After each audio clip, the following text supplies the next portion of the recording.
thinks it's awfully humbling and intimidating, to say the least, to be in front of a crowd, but of this size and of this nature.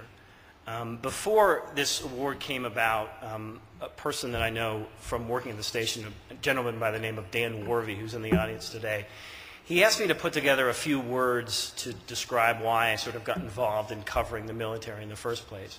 So if you bear with me for just a second, this is what I wrote to him a few months ago.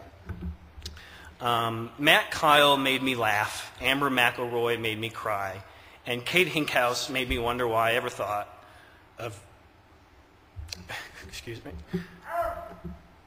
of doing anything else with my life. They all did that, to tell you the truth. Matt lives his life without the use of his legs and arms. Amber lives her life without her husband. And Cade lives his life without a leg. Yet despite their losses, every day I wish I had a little something of what they have. Every single day I wish I had the strength to face every single day with a genuine sense of courage. I wish I could tell you that I always wanted to cover the military. I wish I could tell you that, but I know that would be a lie. I started covering military issues at KUSA because of a mistake. In 2003, the station realized it was going to need someone to start covering some of the upcoming deployments at Fort Carson. So my bosses turned to a guy who used to work in Colorado Springs. It made sense to them, but it really didn't make a whole lot of sense to me.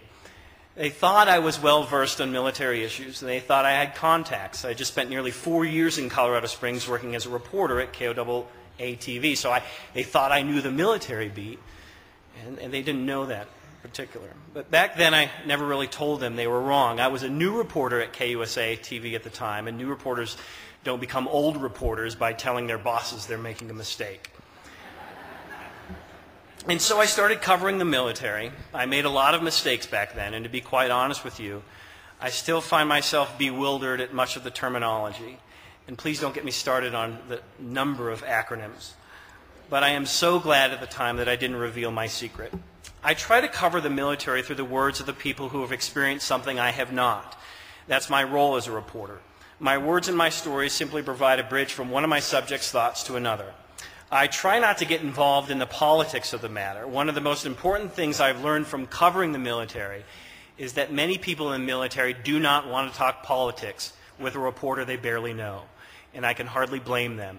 They didn't sign up to become a politician. They signed up to do a job.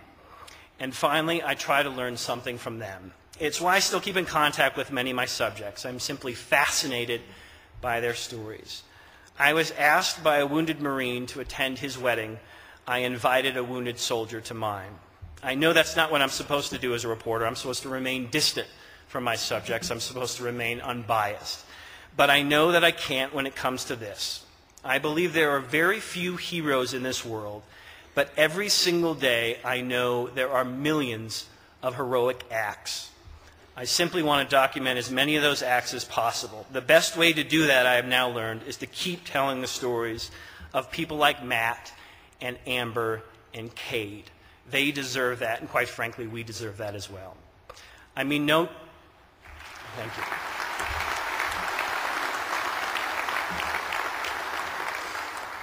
Finally, I mean no disrespect to the greatest generation, the men and women who fought and died and sacrificed in World War II, deserve all of the accolades we can give them. But I believe in my heart that every generation has its chance to do something great. And I truly believe that we are witnesses to that today. Thank you.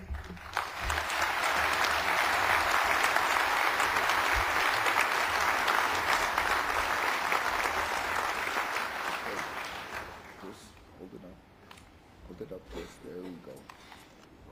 Yeah.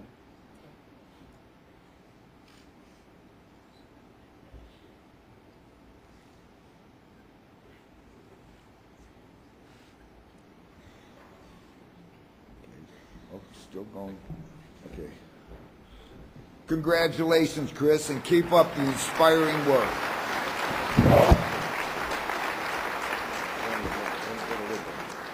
Yeah, I'm ready.